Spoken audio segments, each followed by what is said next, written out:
Welcome students. Last लेक्चरमध्ये आपण counter current mechanism जो की युरिनचं कॉन्सन्ट्रेशन वाढवणारा जो काही फॅक्टर आहे, जे मेकॅनिझम आहे, हा भाग पाहिला. आजच्या लेक्चरमध्ये आपल्याला युरिन कंपोजिशन किंवा त्यामध्ये होणारं जे काही वॉटर रिॲब्सॉर्प्शन आहे किंवा वॉटरचं एक्सक्रिशन जे कमी जास्त प्रमाणामध्ये केलं जातं आहे, त्याचे काय नेमके कारण आहेत किंवा ते कशा पद्धतीने मेंटेन ठेवल्या जातं आहे, हा भाग पाहायचा आहे. Composition of urine. Normal urine is pale yellow coloured transparent liquid. Normal urine जी आहे ही पेल येलो कलरची आहे आणि इट इज ट्रान्सपरंट लिक्विड, पारदर्शक असते. Yellow colour of urine is due to pigment urochrome. जे युरिनला जो नॉर्मल पेल येलो कलर आहे तो कोणत्या पिगमेंटमुळे आहे? Urochrome. Composition of urine depends upon food and fluid consumed by the individual. Per individual जे काही फूड त्यांनी खाल्लेलं आहे किंवा जेवढं काही लिक्विड मटेरियल त्यांनी घेतलेलं आहे त्यावर युरिनचं कंपोजिशन किंवा त्यामध्ये शरीराच्या बाहेर टाकले जाणारे घटक हे ठरवले जातात. Composition of urine is regulated by water reabsorption. बरोबर आहे. त्यामध्ये जे काही वॉटर आहे हे किती रिॲब्सॉर्ब केल्या जाते किंवा युरिनद्वारे किती बाहेर टाकल्या जाते यावरून देखील युरिनचं कंपोजिशन ठरत असते. आणि हे वॉटर रिॲब्सॉर्प्शनसाठी ADH आणि RAAS हे 2 फॅक्टर आवश्यक आहेत. पहिला ADH म्हणजे अँटी डायुरेटिक हॉर्मोन आणि RAAS म्हणजे रेनिन एन्जिओटेन्सिन एल्डोस्टेरॉन सिस्टीम. तर पहिलं बघू, जे वॉटर रिॲब्सॉर्प्शन आहे हे ADH द्वारे कशा पद्धतीने नियंत्रित ठेवल्या जाते. Hypothalamus in mid brain has special receptors called as osmo receptors. Mid ब्रेनमध्ये जो हायपोथॅलॅमस नावाचा भाग आहे त्या ठिकाणी काही स्पेशल रिसेप्टार्स आहेत ज्यांना ऑस्मो रिसेप्टार्स असं म्हटलं जाते. These osmo receptor can detect change in osmolarity of blood. आता what is osmolarity? It is the total number of dissolved particles per litre of solution. 1 litre जे काही ब्लड आहे तर त्यामध्ये असणारे डिझॉल्व्ड पार्टिकल्स यांचं प्रमाण किती आहे त्याला ऑस्मोलॅरिटी असं म्हणतात. आणि हे ऑस्मो रिसेप्टार्स ऑस्मोलॅरिटीमध्ये होणारा जो काही बदल आहे हा ते डिटेक्ट करत असतात. इफ ऑस्मोलॅरिटी ऑफ ब्लड इन्क्रीजेस, काही कारणामुळं जर रक्तामधले डिझॉल्व्ड पार्टिकल्सची संख्या वाढलेली आहे, जसं eating of salty food, excess of sweating, water loss from body that is dehydration, haemorrhage, या कारणांमुळं ब्लडची ऑस्मोलॅरिटी वाढवली जाते. And that osmo receptors triggers. Osmolarity वाढली की ऑस्मो रिसेप्टार्स जे आहेत हे ट्रिगर होतात, स्टिम्युलेट होतात. And there is release of anti diuretic hormone. आणि हे ऑस्मो रिसेप्टार ट्रिगर झाल्यामुळं अँटी डायुरेटिक हॉर्मोन हे ट्रिगर होतात, स्टिम्युलेट होतात फ्रॉम न्यूरोहायपोफायसिस. न्यूरोहायपोफायसिस म्हणजे पिट्युटरी ग्लँडचे जे 2 लोब आहेत, एंटेरियर आणि पोस्टेरियर, तर त्यापैकी posterior lobe of pituitary Gland म्हणजे न्यूरोहायपोफायसिस. आणि या न्यूरोहायपोफायसिसद्वारे अँटी डायुरेटिक हॉर्मोन हा तयार केला जातो. केव्हा? जेव्हा ऑस्मोलॅरिटी जी आहे ही वाढलेली आहे. ADH increases permeability of last part of DCT and collecting duct for water and so water is reabsorbed. आता ह्या ADH हॉर्मोनमुळं DCTचा शेवटचा भाग आणि कलेक्टिंग डक्ट यांच्याद्वारे मॅक्झिमम वॉटर रिॲब्सॉर्ब केल्या जात असते. Due to water reabsorption urine volume is decreased and there is decreased in osmolarity of blood.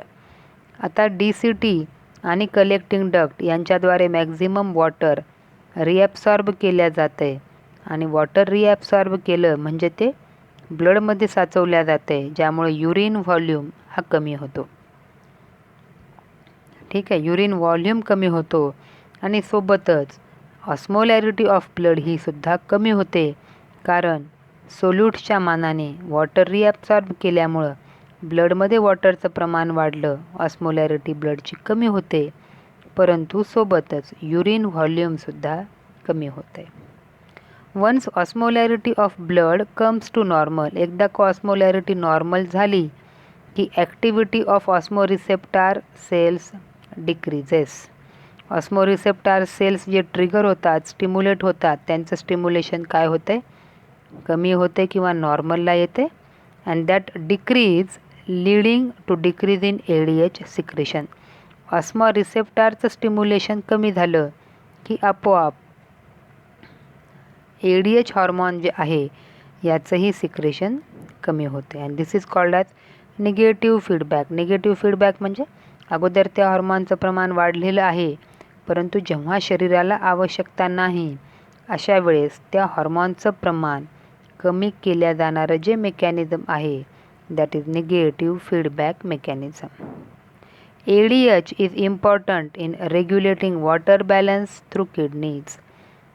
किडनीद्वारे जे काही वॉटर एक्सक्रीट केल्या जाईल, बाहेर टाकल्या जाईल, तर यासाठी ADH हॉर्मोन हा अतिशय आवश्यक आहे.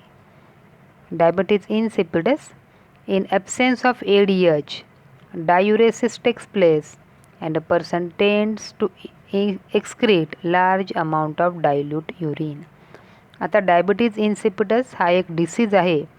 In the absence of ADH या हॉर्मोनचं प्रमाण कमी झालं किंवा हायपोसिक्रेशन जर होत असेल तर त्यामुळं जो डिसीज होतो त्याला डायबिटीज इन्सिपिडस असं म्हणतात. आता यामध्ये होतं आहे काय, ADHचं प्रमाण कमी होतं आहे, त्यामुळं कलेक्टिंग डक्ट आणि DCची जी काय वॉटर रिॲब्सॉर्प्शन कॅपॅसिटी होते ती आपोआप कमी होते आणि मॅक्झिमम वॉटर हे युरिनद्वारे शरीराच्या बाहेर पडत असते, ज्या कंडिशनला diuresis that is dilution of urine असंही म्हणतात. Diuresis. And a person tends to excrete large amount of dilute urine. युरिनचं प्रमाणही वाढतं आणि युरिनचं कॉन्सन्ट्रेशनही कमी. कॉन्सन्ट्रेशन जे आहे यामध्ये आपल्याला वॉटरचं प्रमाण अधिक पाहायला मिळते. By RAAS there is an important role of juxtaglomerular apparatus. ही जी काही रेनिन, एन्जिओटेन्सिन, ॲल्डोस्टेरॉन सिस्टीम आहे यामध्ये जुक्स्ट्राग्लोमेरुलर ॲपरेटस याचाही महत्त्वाचा रोल आहे. ठीक आहे, जुक्स्ट्राग्लोमेरुलर ॲपरेटस हे कसं तयार होते, it is formed by the cells of DCT and glomerulus. whenever blood supply, that is due to change in blood pressure or blood volume to the afferent arteriole decreases. काही कारणामुळे जर ॲफरंट आर्टेरियोलकडे जाणारा जो ब्लड सप्लाय आहे हा कमी होत असेल, at that time juxtaglomerular apparatus cells releases renin. त्यामुळं रेनिन हे नावाचा घटक जुक्स्ट्राग्लोमेरुलर ॲपरेटसद्वारे तयार केला जातो. कधी, whenever there is less blood supply to afferent arteriole. This renin convert angiotensinogen that is secreted by hepatocytes in liver into angiotensin 1. या रेनिनमुळं लिव्हरमध्ये असणाऱ्या ज्या काही हिपॅटोसाइट्स आहेत त्यांच्याद्वारे तयार होणारं जे एन्जिओटेन्सिनोजन हा घटक आहे याचं रूपांतर एन्जिओटेन्सिन 1 मध्ये केल्या जाते. Now angiotensin converting enzyme further modified angiotensin 1 into angiotensin 2. आता एन्जिओटेन्सिन 1 तयार झाले, परंतु त्यापासून एन्जिओटेन्सिन 2 तयार होण्यासाठी एक एन्झाईम आवश्यक आहे आणि त्याचं नाव आहे एन्जिओटेन्सिन कन्व्हर्टिंग एन्झाईम, ज्यामुळं angiotensin 1 is converted into angiotensin 2 and that is the active form of that hormone. Angiotensin second has triple function. आता ह्या अँजिओटेन्सिन सेकंडचे काय काम आहेत ते पाहू. Number 1, it constrict arterioles in kidney and thereby reduces blood flow and increases blood pressure. अँजिओटेन्सिन सेकंडमुळं ज्या काही आर्टेरिओल आहेत ॲफरंट इफरंट ते ह्या कन्स्ट्रक्ट होत असतात, आकुंचन पावतात, ज्यामुळं त्यांच्यामधून जाणारा ब्लड फ्लो हा वाढतो आणि त्यांच्यामुळं जो काही ब्लड फ्लो आहे तो त्या ठिकाणी कमी होतो, परंतु ब्लड प्रेशर मात्र वाढलेलं पाहायला मिळते. Again it stimulates PCT cells to enhance reabsorptions of sodium, chloride and water. या अँजिओटेन्सिन सेकंडमुळं PCT हे स्टिम्युलेट होतात आणि ज्यामुळं इलेक्ट्रोलाइट आणि वॉटर यांचं रिॲब्सॉर्प्शन हे वाढवल्या जाते. It stimulates adrenal cortex to release hormone aldosterone that stimulate DCT and collecting duct to reabsorb more sodium and water, thus increases blood volume and blood pressure.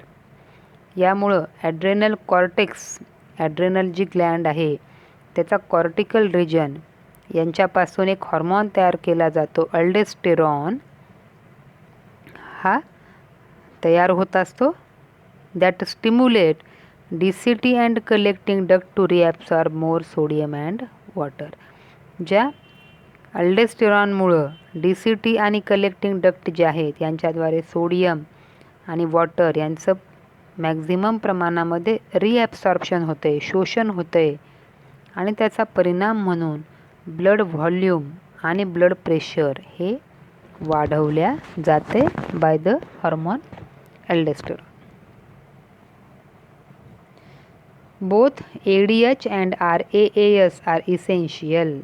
हे वॉटर बॅलन्स मेंटेन ठेवण्यासाठी किंवा ionic balance maintain ठेवण्यासाठी ADH hormone आणि RAAS हे दोघंही घटक आवश्यक आहेत.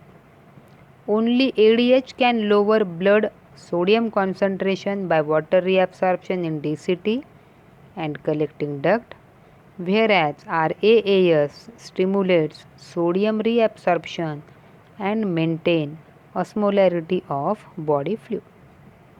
आता दोघांच्या काम करण्याच्या पद्धती वेगळ्या आहेत. तर ADH हॉर्मोनद्वारे काय होतं आहे, फक्त जे सोडियम कॉन्सन्ट्रेशन आहे ब्लडमध्ये वाढलेलं हे वॉटरच्या रिॲब्सॉर्प्शनमुळं कमी केल्या जाते आणि हे वॉटर कुठे ॲब्सॉर्ब होते, DCT आणि कलेक्टिंग डक्टमध्ये. तर RAAS हे जे आहे it stimulate reabsorption of sodium and maintain osmolarity of body fluids. म्हणजे ADH जो आहे हा काय करतो, ब्लडमधलं सोडियम आयनचं कॉन्सन्ट्रेशन हा तो कमी करतो बाय DCT, कलेक्टिंग डक्ट या सगळ्या घटकांमुळं मॅक्झिमम वॉटर रिॲब्सॉर्ब होते आणि याचा परिणाम म्हणून सोडियम कॉन्सन्ट्रेशन हे आपोआप कमी होते. Action of ADH and RAAS leads to increase in blood volume and osmolarity. आता ADH हॉर्मोनचे ॲक्शन आणि RAASची ॲक्शन यामुळं ब्लड व्हॉल्यूम हा वाढतो आणि ऑस्मोलॅरिटीही वाढते. A large increase in blood volume and blood pressure stimulates the atrial wall to produce atrial natriuretic peptide. आता होतं आहे काय, मोठ्या प्रमाणामध्ये ब्लड व्हॉल्यूम आणि प्रेशर हे ॲट्रियल वॉलला स्टिम्युलेट करतात व ह्या ॲट्रियल वॉलद्वारे ॲट्रियल नायट्रोयुरेटिक फॅक्टर हा तयार करतात.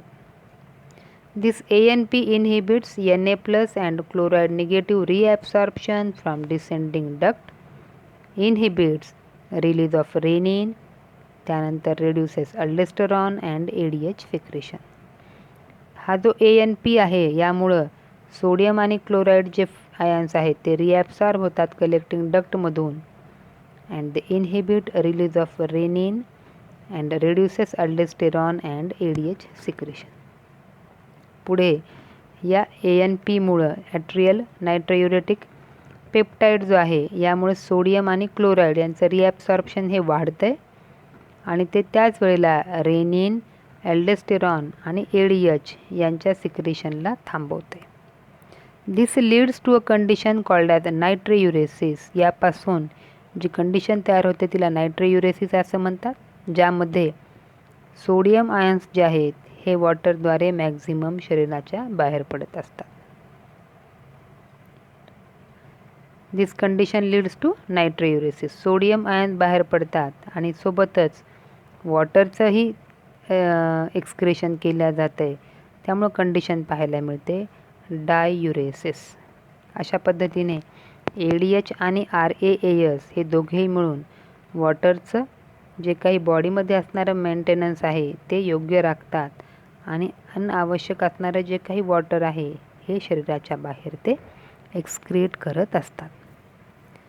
Kidneys participate in synthesis of calcitriol. किडनीद्वारे आणखी एक घटक तयार केला जातो ज्याला कॅल्सिट्रिऑल असं म्हणतात. The active form of vitamin D which is needed for absorption of daily calcium. तर यामध्ये जो डेली कॅल्शियमचं ॲब्सॉर्प्शन वाढावं यासाठी हा ॲक्टिव्ह विटॅमिन D फॉर्ममध्ये अवेलेबल असणारा घटक आहे. And deficiency of calcitriol can leads to brittle bone. या कॅल्सिट्रिऑलची डिफिशियन्सी जर झाली तर त्यामुळं बोनमध्ये असणारं कॅल्शियमचं प्रमाण हे कमी होतं आहे आणि ते इझिली ब्रेक होतात. इझियर फॉर ब्रिटल, त्यांच्यामध्ये आपल्याला ब्रिटलिंग ऑफ बोन्स पाहायला मिळते. So here are some questions, solve them and thank you.